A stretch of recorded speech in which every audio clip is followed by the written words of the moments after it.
बिना। ये पूरी कथाएं हमें सारा मैसेज दे रही हैं। हम एक एक बिंदु पर आपकी नजर ले चलेंगे, आपको कोई विषय रह ना जाए। अब देवताओं ने सरस्वती माँ से कहा कि आप जाओ, थोड़ा किसी की बुद्धि फिराओ।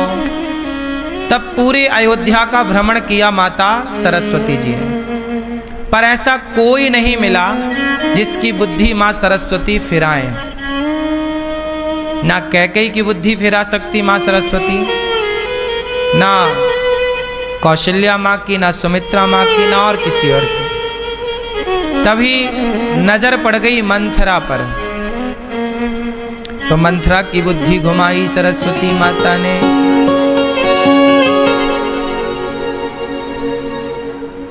कैकेयी और मंथरा तो यूं ही बदनाम है, काम तो किसी तीसरे ने किया है। अब ये बताओ कि सरस्वती जी जिसकी बुद्धि घुमाए वो बचे कैसे? ठीक है, अब सरस्वती जी चली गई।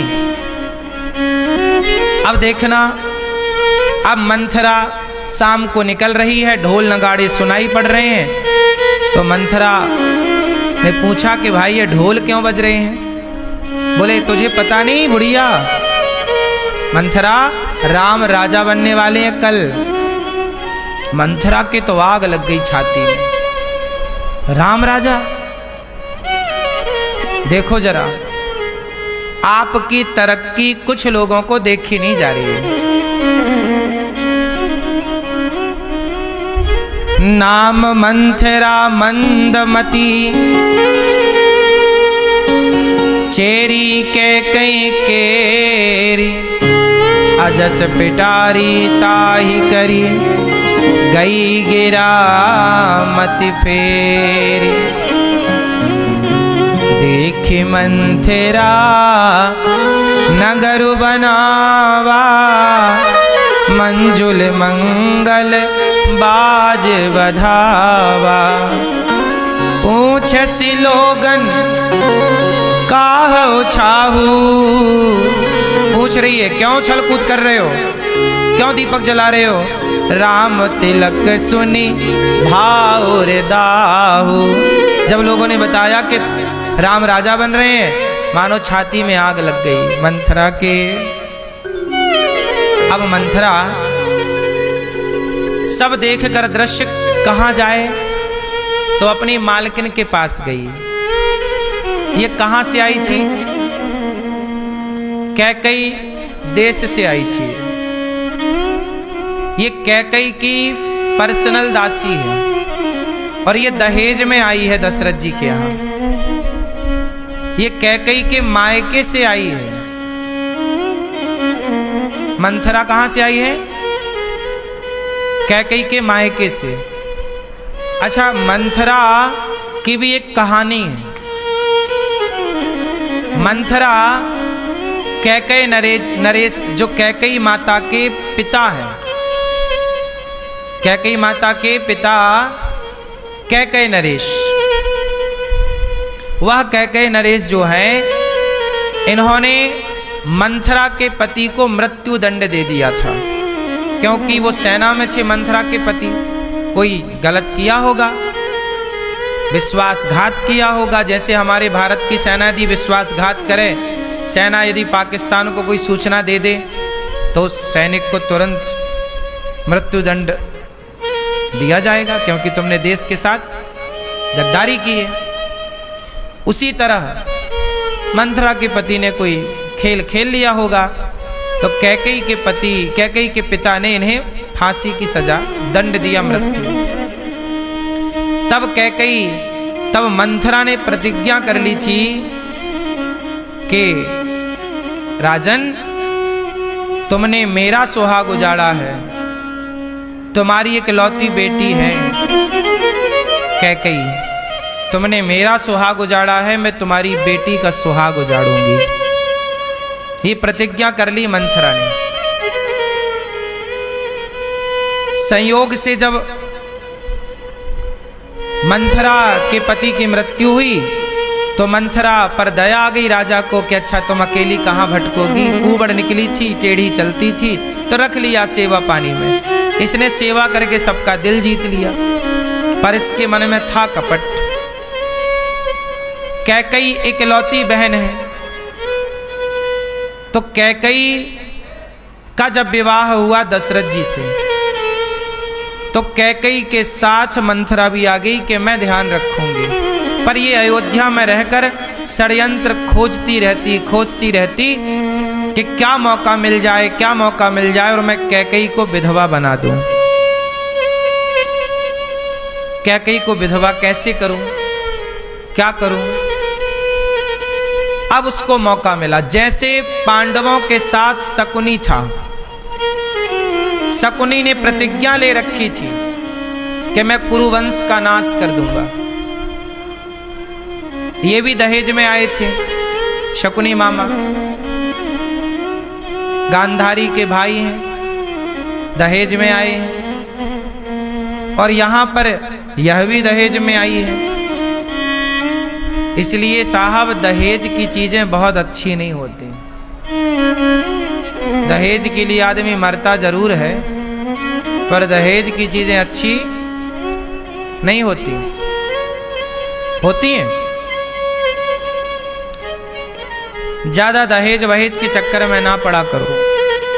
हमारा तो कहना है कि मेहनत करके कमाओ, मेहनत करके खाओ। किसी का बाप तुम्हें क्या दे देगा, और किसी के दे देने से क्या हो जाता है।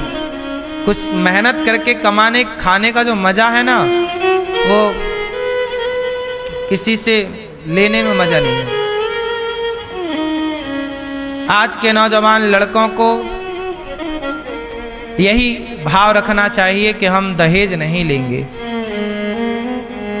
लेकिन आजकल के लोग तो मांगते हैं, हमें इतना नहीं इतना दे दो। अब मंथरा कैकई के पास गई। कैकई बोली, अरे मंथरा तो आज परेशान है, यहाँ क्या हुआ? अरे क्या बताऊं, परेशानी का रहस्य मत जान। कैकई, आज तेरे लिए बहुत अच्छा समाचार नहीं है। अच्छा? कैकई बोली, क्या हुआ? कैकई बोली, क्या हुआ मंथरा, क्यों परेशान लग रही है? ये ढोल नगाड़ा बाजा बज रहे हैं नगर में, क्या हुआ, क्या समाचार है? बोली, राम राजा बनने वाले हैं और तुम्हारा देश निकाला होने वाला है। अब राम राजा बनने वाले हैं, ये सुन करके तो कैकई खुश हो गई। अच्छा, ये मेरा हार ले पहन, तूने बहुत अच्छी सूचना दी है। सब कुशल है ना, राम राजा बन रहे हैं, बहुत बढ़िया, तूने अच्छी सूचना दी हमें। अब मंथरा बोली कि राम राजा बन जाएंगे, कौशल्या महारानी बन जाएंगी और तुम्हें घर से निकाल दिया जाएगा। कैकई बोली, मंथरा क्या घर फोड़ी बात कर रही है, घर फोड़ी कहीं की। देखो कैकई डांट रही है मंथरा को, क्या घर फोड़ाने की बात कर रही है। यहां पर एक बात कही कैकई माँ ने, काने खोरे कुबरे कुटिल कुचाली जानी, तियब से सिपुन चेरी कहीं भरत मातु मुस्कान। काने खोरे कुबरे, ये तेरी कुबड़ निकली है ना। तुम जैसे लोगों से तभी बात करना चाहिए जब हाथ में डंडा होए। क्या घर फोड़ी बात कर रही है, राम राजा बन रहे हैं, अच्छा तो है, तुझे क्यों दिक्कत हो रही है? और मुझे कौन निकालेगा अयोध्या से? घर फोड़ी कहीं की। पुण्य से कबहू कहसी घर फोरी, तब धरी जीभ कढ़ावूं तोरी। तेरी जीभ निकाल के मैं फेंक दूंगी, कुत्तों को खिला दूंगी। तू ऐसी बातें कर रही है, फिर कभी ऐसा कहा तो तेरी जीभ निकलवा दूंगी। देखो कैकई माँ डांट रही है मंथरा को।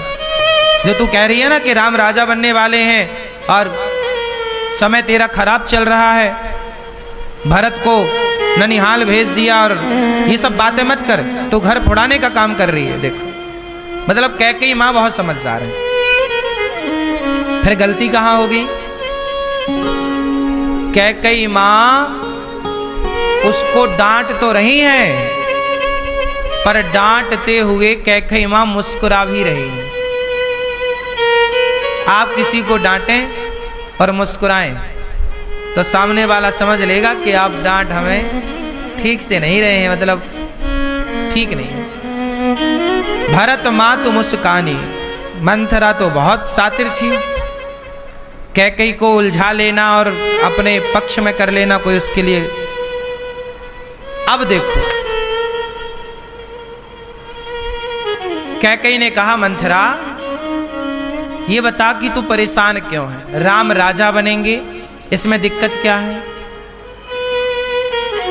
अब देखो मंथरा क्या कह रही। मंथरा कह रही है कैकेयी राम राजा बनेंगे इसमें हमें दिक्कत नहीं है, सीता रानी बनेंगी इसमें हमें दिक्कत नहीं है, कौशल्या राजमाता बनेंगी इसमें हमें दिक्कत नहीं है। पर कैकेयी ये बताओ कि राम को राजा बनाने का मुहूर्त तब का ही क्यों निकाला जब तुम्हारा बेटा घर पर नहीं है? देखो उसने पकड़ ली ना नस। कैकेयी से क्या कह रही है कि जब तुम्हारा बेटा नहीं है उस समय भरत जी ननिहाल में थे। कहाँ थे? नाना के घर गए थे। शत्रुघ्न जी और भरत जी दोनों भैया नहीं थे। तो मंथरा बोली कैकेयी ये जो दशरथ जी है ना, ये ऊपर ऊपर से तो बड़ा कहते हैं कि मैं कैकेयी से बड़ा प्रेम करता हूं, पर सुनो तुमसे प्रेम करते दशरथ जी तो राम को राजा बना रहे हैं, तुमसे एक बार पूछा? अब देखो, और धीरे धीरे उसने बताना शुरू किया और कैकेयी को क्या लगा कि ये मंथरा तो एकदम ठीक कह रही है, सही तो कह रही है। ये घर फोड़ाने वाले लोग जो होते हैं, भड़काने वाले लोग जो होते हैं, इनमें कुछ तो गुण होता ही है घर फोड़ने का, वरना घर फूटेगा कैसे? ये पढ़ाई ही इसकी करते हैं, ये कमजोरी पर ही प्रहार करते हैं, तब ना मंथरा कहलाएगी। नहीं काय बात की मंथरा। इसलिए हम आपको एक बात कहें, अपने घर की बातें कभी प्रसंगवश भाव में भी किसी से मत कहा करो, किसी से मत कहा करो। आज आपका झगड़ा हुआ, आज आपकी लड़ाई हुई पति पत्नी की, सास बहू की, अपने अपने घरों का ना किसी से दुख ना कहना, क्योंकि आप तो कल एक हो जाओगे लड़ झगड़ कर। पर जिससे कहा है उसे आपकी कमजोरी का पता लग गया, उसे आपकी कमजोरी का पता लग गया और वो आपकी इस कमजोरी का कभी भी फायदा उठा सकती है या उठा सकता है, क्योंकि वो जान गई कि आपके रिश्तों में क्या चल रहा है। इसलिए कहते हैं कि अपने अपने घरन का दुख ना कहियो रोई, सुन इठले हैं लोग सब बांट न ले हैं कोई। मंथरा कैकेयी से कह रही है कैकेयी यदि दशरथ जी तुम्हें इतना ही प्रेम करते हैं, अच्छा दशरथ जी ने क्यों नहीं बताया कैकेयी को? अरे भैया आज दिन में ही वशिष्ठ जी ने मुहूर्त निकाला है, आज की ही बात है कि आज ही घोषणा हुई कि राम राजा बनेंगे और दशरथ जी राजकाज में बिजी हैं। दशरथ जी ने सोचा कि मैं शाम को रात्रि को जाऊंगा तो कैकेयी को खुद सरप्राइज दूंगा, लेकिन दशरथ जी कैकेयी के पास जाएं उसके पहले तो मंथरा खेल करके आ गई। मौका ही कहां मिला दशरथ जी को कैकेयी के कमरे में जाने का और कैकेयी से बात करने का। उस पूरी एक एक टाइमिंग का लाभ लिया है मंथरा ने। अब वो मंथरा क्या कह रही है सुन, राम को राजा बनाने की तैयारी महीने भर से चल रही है। देखो जरा झूठ, घर फोड़ाओ लोग किसका सहारा लेते हैं? झूठ का। 1 महीने से तैयारी चल रही है कैकेयी, तुझे पता लगा? अब देखो कैकई तो बात, हाँ यार 1 महीने से राम को राजा बनाने की तैयारी चल रही, हमें पता नहीं है। मतलब हमारे चोरी चोरी चुपके चुपके, मतलब कैकई अब मंथरा के पक्ष में जाती हुई नजर आ रही है, क्योंकि मंथरा बात ऐसी कर रही है ना, और बात कोई सच्ची तो कर नहीं रही है, सच कुछ और है, और मंथरा ले रही है झूठ का सहारा।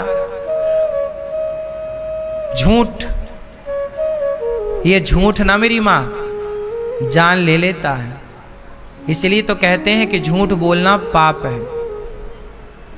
झूठ ने कभी किसी का फायदा नहीं किया। ये मंथरा झूठ बोल जरूर रही है अभी, और कैकई इस मंथरा की झूठी बातों में आ जरूर रही है, पर यही कैकई बाद में पश्चाताप करेंगी, और जब पश्चाताप करेंगी तब पश्चाताप करने के लिए कुछ बचेगा ही नहीं। हाँ या ना? राम हाथ से निकल चुके होंगे और दशरथ जी की मृत्यु हो चुकी होगी। देखो, एक षड्यंत्र आपके जीवन में यदि आ जाए तो वो आपका कितना नुकसान कर सकता है, उस एक गलती की भरपाई आप कभी नहीं कर सकते। एक गलत निर्णय यदि आप ले लो तो उस एक गलत निर्णय की भरपाई पूरी जिंदगी। अब कैकई मंथरा की बातों में आके गलत निर्णय लेगी अभी थोड़ी देर बाद, क्या उस गलत निर्णय की भरपाई वो कर पाएगी? कभी नहीं।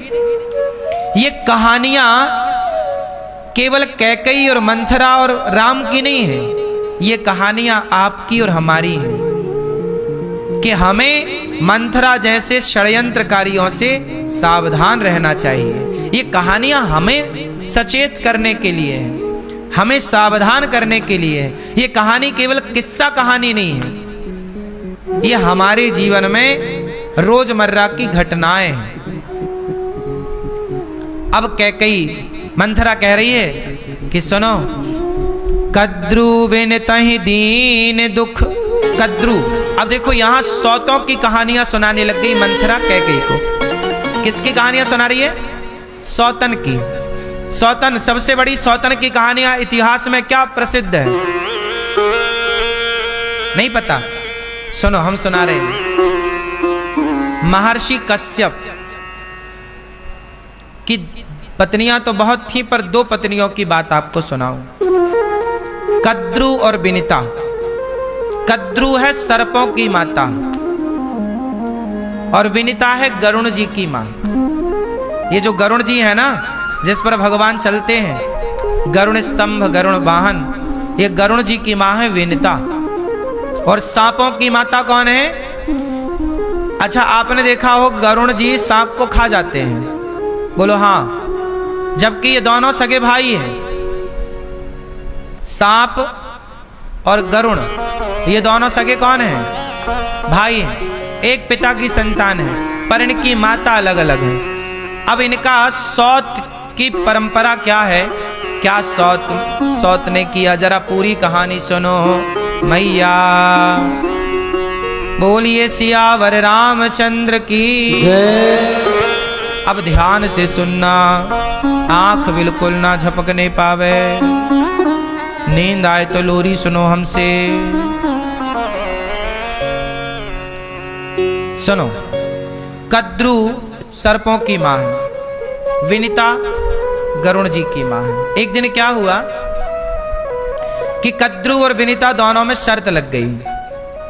बताओ कि सूर्य भगवान के घोड़े काले हैं कि सफेद हैं? कद्रु ने पूछा कि बहन, सूर्य भगवान के घोड़े सफेद हैं कि काले? तो विनिता ने कहा कि सफेद हैं। ओ वाह, सफेद हैं। कद्रु ने कहा नहीं, काले हैं। तो दोनों में शर्त लगी। कद्रु बोली कि विनिता, यदि घोड़े सफेद हुए तो मैं तेरी दासी हो जाऊंगी, और यदि घोड़े काले हुए तो फिर तू मेरी दासी होना, और जैसा मैं कहूं वैसा करना पड़ेगा। तो विनिता को पूरा कॉन्फिडेंस था कि हाँ, अच्छा विनिता समझदार थी, पर कद्रु के मन में छल कपट था। ये नागों की मां है, जहर तो जब बच्चों में है तो इसमें भी तो कुछ ना हो गई। तो विनिता ने कहा कि सफेद है, कद्रू ने कहा नहीं काले हैं। अब तुरंत सूर्य भगवान के निकलने का सवेरे, ये बात सवेरे भोर की रही होगी या रात की रही होगी कि चलो सवेरे चेक करते हैं ध्यान से। तो रात को कद्रू ने अपने सर्पों को बुलाया, बेटों को, ए सांप सब, हमारी शर्त लगी है विनिता के साथ कि सांप घोड़े काले हैं, तुम जाओ और सारे सांप जाके लिपट जाओ घोड़ों में, सूर्य भगवान के घोड़ों में तुम जाके लिपट जाना। तो सांप हैं काले, तो घोड़ा कैसे दिखेंगे? काले। अब देखो कद्रू ने अपने पुत्रों को आदेश दिया कि जाओ सूर्य भगवान के घोड़े से लिपट जाओ। सभी घोड़ों में लिपट गए, नीचे पांव से लेकर के ऊपर पूंछ तक। अब सवेरा हुआ, देखा, देख देख देख घोड़ा काले हैं, तुमने कहा था सफेद है, चलो अब हमारी दासी बनो, अब हमारी दासी। अब भैया कद्रू ने विनिता को दासी बना लिया और दासी बना के खाना पीना नहीं देती, परेशान करती है, मारती है, जलील करती है और ना जाने अपने कपड़े धुलवाए, पोंछा लगवाए, दासी से भी बदतर व्यवहार किया। मां बिल्कुल सूख के विनिता पतली हो गई। एक दिन गरुण जी आए अपनी मां से मिलने, मां प्रणाम। गरुण जी ने देखा मां ये आपकी हालत कैसी हो गई, आप बिल्कुल सूख गई। तब कहा बेटा तेरी माता ने, तेरी सौतेली माता ने मेरे साथ छल किया है, कह रही है सूर्य भगवान के घोड़े काले हैं, मैंने कहा था सफेद हैं, तो उसने अपने सांपों को लिपटा दिया, दिखने में तो काली लगे तो मुझे हारना पड़ा, अब बेटा मेरी तू रक्षा कर। अच्छा, गरुण जी बोले फिर देख मां, अब फिर से कहना कि देख मैंने जो कहा तो वही सत्य है। अब गरुण जी गए और जितने सांप लिपटे थे सबको पकड़ पकड़ के खाना शुरू कर दिया। तब से गरुण जी सर्पों को खाने वाले बन गए, तब से शत्रुता हो गई दोनों की। पहले भाई भाई थे, फिर दोनों की शत्रुता हो गई। तब गरुण जी ने जब खाना शुरू किया, गरुण जी बड़े बलवान, उन्हीं में से एक कालिया नाग था। ये कालिया नाग जो यहाँ वृंदावन में था ना, कालिया नाग, ये भी लिपटा था जाके घोड़ों में। और जब गरुण जी दौड़े तो भागा कालिया। कालिया नाग बड़ा बलवान था, नागों में बड़ा श्रेष्ठ था, सारे सांपों को तो खा लिया, पर कालिया भागा। और जब भागा तो वो यमुना जी में आके छिप गया पानी के अंदर। अब पानी के अंदर गरुण जी कैसे जाए, तब वो बच गए। इसलिए तो जब भगवान श्री कृष्ण ने कालिया नाग से कहा कि तुम यहाँ से जाओ, बोले हम जाएंगे तो हमें गरुण जी खा लेंगे, बोले नहीं, अब से हमारे चरण चिन्ह आपके मस्तक पर अंकित हो गए, अब गरुण जी आपको परेशान नहीं करेंगे। फिर बाद में गरुण जी ने उनको परेशान नहीं किया और कालिया नाग फिर भगवान के चरणों का स्पर्श पाए।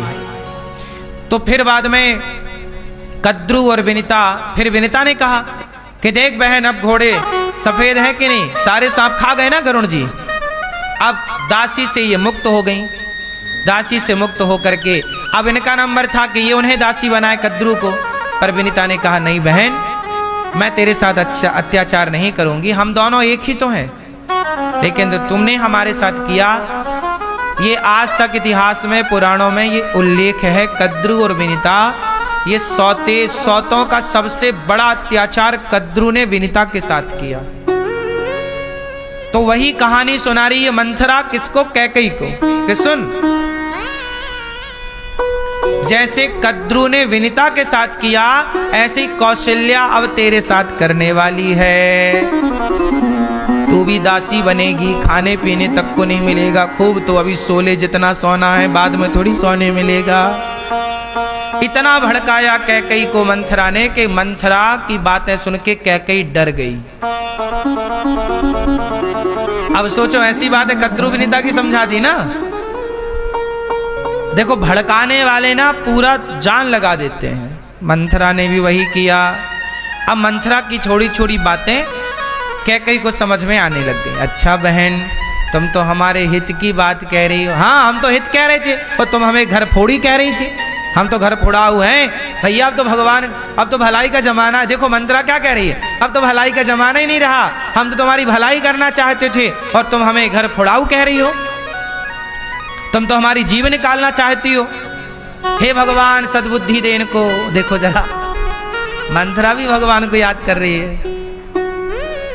है ना। परं कोप तुअ बचन पर सकहि पूत पति त्याग। देखो कैकई मंथरा की बातों में इस तरह से आ गई कि कैकई कहती है मंथरा अब तू तो हमारी गुरु है, जो तू कहेगी हम वो करेंगे। बहन बता, हम कौशल्या के चक्कर में नहीं पड़ना चाहती, कहीं वो हमारे साथ अत्याचार की तो हम कहाँ जाएंगे। बहन अब तो तू ही मेरा भला चाहती है, वरना इस अयोध्या में अब हमारा भला सोचने वाला कोई नहीं है। अब एक काम कर, तू कहेगी तो मैं अपने पति को छोड़ दूंगी, तू कहेगी तो मैं कुएं में गिर सकती हूं, तू कह दे, अब तू जो कहेगी मैं। अब तो मंत्रा समझ गई कि अब तो मेरे सारों पर नाचने को ये दुनिया पहले आपको भड़का के इस तरह से अपने हाथों में लेती है कि फिर जो वो कहें आप वैसा करने को तैयार। ये आज का नहीं छोरा, माताएं कहती हैं गुरुजी हमारा बेटा हमारी नहीं सुनता, पत्नी के सारों पे नाचता